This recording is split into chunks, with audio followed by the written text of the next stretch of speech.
How to replace a 2022 Ford Expedition 5-button smart key remote battery. Now here's Sergeant Locksmith to show you how. Okay, we're going to change the battery out on our 5-button Ford Smart Remote. Doesn't matter if you've got the trunk, the hatch, tailgate right here. It's all the same principle on these. Just the button configuration will be a little bit different. That's it.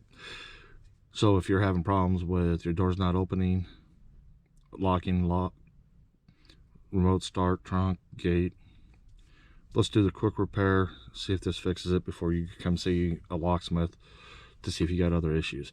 First things first, if the keys are attached to it, doesn't matter, leave them on.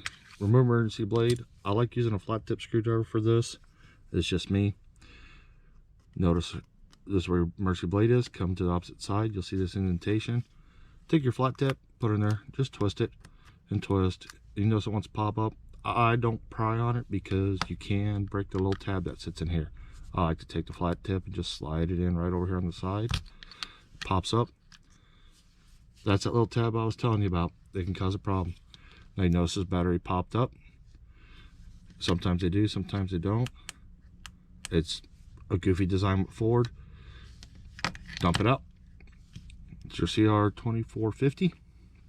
Go ahead and put your new battery in, slide it in, push down, and you notice it doesn't latch on here. You can turn around and even try that. It won't work. I've always found that you put it in, set it down, this back cover pushes everything down in there. Remember that little tab I told you about? Slide it in. We push down.